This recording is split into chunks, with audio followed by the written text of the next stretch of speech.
ये टीएस ग्रेवाल का issue of debenture का 47 क्वेश्चन है, टीएस ग्रेवाल का।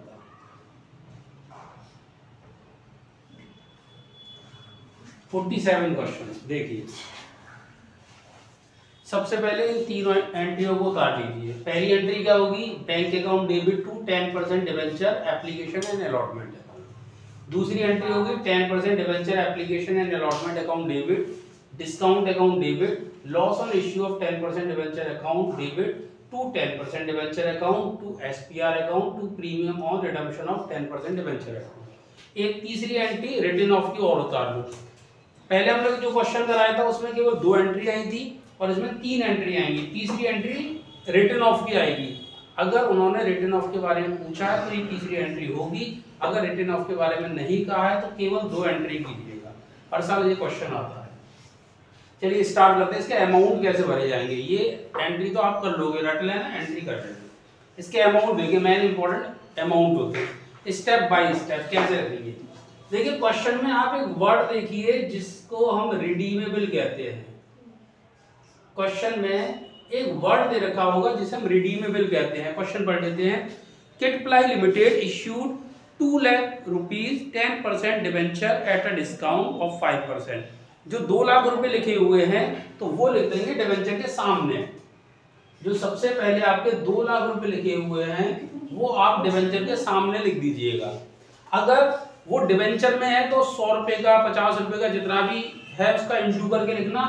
और अगर ये रुपए में दे रखा है तो डायरेक्ट लिख देना।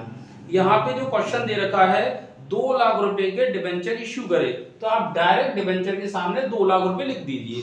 अब पूरे क्वेश्चन में रिडीमेबल वर्ड ढूंढिए। पूरे क्वेश्चन में आप रिडीमेबल वर्ड ढूंढिए। तो हमें रिडीमेबल या रीपेमेंट, रीपेमेंट लिखा हुआ है यहाँ पर, रीपेमेंट वर्ड लिखा हुआ है रिडीमेबल के बदले। देखिए रीपेमेंट से पहले एक परसेंटेज दे रखा होगा और रीपेमेंट के बाद में एक परसेंटेज दे रखा होगा। रिडीमेबल या रीपेमेंट के पहले एक परसेंटेज दे रखा होगा और रीपेमेंट या रिडीमेबल के बाद में एक परसेंटेज दे रखा होगा। ये जो पहले वाला परसेंटेज होगा वो डिस्काउंट का या फिर एसपीआर का होगा। इसे याद कर लेना अच्छी तरीके से। जो रिडीमेबल से पहले जो परसेंटेज दे रखा होगा वो डिस्काउंट का या एसपीआर का होगा और रिडीमेबल के बाद जो परसेंटेज दे रखा होगा वो आपका लॉस का और प्रीमियम ऑन रिडम्पशन का होगा। ये याद कर लेना आप लोग। पहले वर्ड देखेंगे रिडीमेबल या रीपेमेंट, कोई भी वर्ड देखेंगे उसमें पहले परसेंटेज दे रखा होगा उस वर्ड के और उस वर्ड के बाद में परसेंटेज दे रखा होगा। ध्यान से देखो, पहले परसेंटेज दे रखा है 5% और बाद में कोई परसेंटेज है ही नहीं, 0%। पहले रीपेमेंट से पहले कितना परसेंट दे रखा है 5% और रीपेमेंट के बाद कितना परसेंट दे रखा है, कोई परसेंटेज दे रखा है, इसका मतलब 0% दे रखा है। अब क्या करोगे आप, इस 2 लाख का 5% निकालिए। अच्छा एक और चीज देख लीजिए, रिडीमेबल के पहले जो परसेंट दे रखा है वो डिस्काउंट का है या एसपीआर का है, प्रीमियम का, तो साफ साफ लिखा हुआ वो डिस्काउंट का है तो एसपीआर क्रॉस कर दीजिएगा।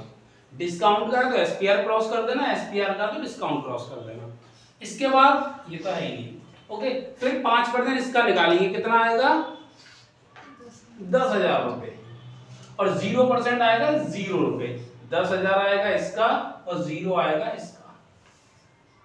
अब देखिए इसमें क्या होता है, एक क्रॉस होता है एक अमाउंट होता है, इसमें दोनों अमाउंट है। 0 आया तो लॉस के सामने और प्रीमियम के सामने 0 लिख दीजिए। लॉस के सामने भी 0 लिख दो और प्रीमियम के सामने भी 0 लिख दो। और यहाँ पे एसपीआर कटा हुआ है, डिस्काउंट आया है तो डिस्काउंट के सामने 10,000 लिख दो और एसपीआर के सामने 0 लिख दो, क्योंकि एसपीआर कटा हुआ है, डिस्काउंट आया है। अगर एसपीआर होता, डिस्काउंट कटा हुआ होता तो डिस्काउंट के आगे हम 0 लिखते और एसपीआर के सामने अमाउंट लिखते।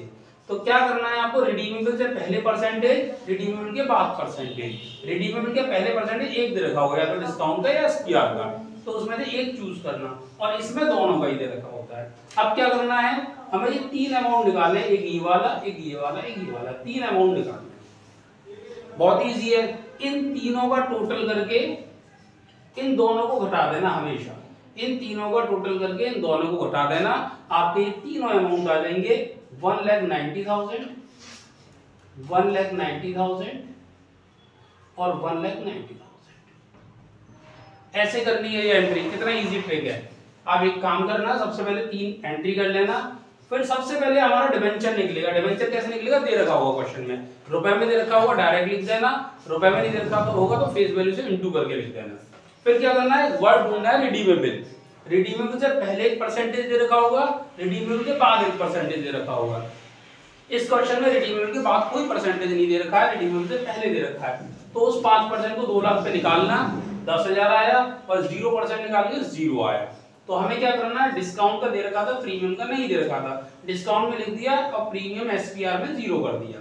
इसके बाद क्या करा है, लॉस और प्रीमियम दोनों 0 कर दिए। इन तीनों का टोटल करके इन दोनों घटा दिए, तीनों अमाउंट आ जाते हैं हर क्वेश्चन में। अब आते हैं इस वाली एंट्री पे। देखो यहाँ पर आपको क्या नजर आ रहा है, डिस्काउंट और लॉस। देखो आस्था, यहाँ क्या नजर आ रहा है, डिस्काउंट और लॉस। तो दोनों कितने हैं, 10,000 और 0, यही वाले अमाउंट यहाँ लिख दो। डिस्काउंट 10,000 लिख दो और लॉस 0 लिख दो। डिस्काउंट में 10,000 लिख दो, लॉस में जो 2 अमाउंट ऊपर थे वही 2 अमाउंट नीचे आ जाएंगे। अब क्वेश्चन में चेक कीजिए कि आपका क्या एसपीआर दे रखा है, क्या प्रीमियम दे रखा है आपका, क्वेश्चन में चेक कीजिए। तो प्रीमियम दे रखा है आपका 5 लाख रुपए का। अब ध्यान से समझिएगा, 5 लाख का प्रीमियम दे रखा है, इसका मतलब इन दोनों से ज्यादा प्रीमियम दे रखा है, तो इन दोनों का टोटल ही आएगा यहाँ पर। और statement of profit and loss 0, क्योंकि सेटअप तो इतनी ही करना है ना भाई। आपके पास है 5 लाख रुपए और आपको इन दोनों को देना है 10,000 रुपए, तो आप 10,000 रुपए दे दीजिए। बाई चांस आपके पास प्रीमियम होता 8,000 रुपए का, तो यहाँ पे 8,000 लिखते और स्टेटमेंट में कितना आता, 2,000 रुपए। 8,000 प्रीमियम से लेते, 2,000 स्टेटमेंट से लेते। फिर से बता रहा हूं, अगर आपका प्रीमियम ज्यादा है तो जितना यहाँ अमाउंट लिखा है उतना ही टोटल आप एसपीआर में लिख देना, और अगर आपका प्रीमियम कम है तो आप उतना पैसा प्रॉफिट एंड लॉस से ले लेना, पूरा प्रीमियम लिखे। जैसे 8,000 आपका प्रीमियम होता तो यहाँ 8,000 लिखते, 10,000 में से 8,000 का 2,000 यहाँ लिखते। ये 6 नंबर का या 4 नंबर का क्वेश्चन जरूर आएगा, ये उतार लीजिए। फिर हम इसका नेक्स्ट वाला क्वेश्चन करते हैं।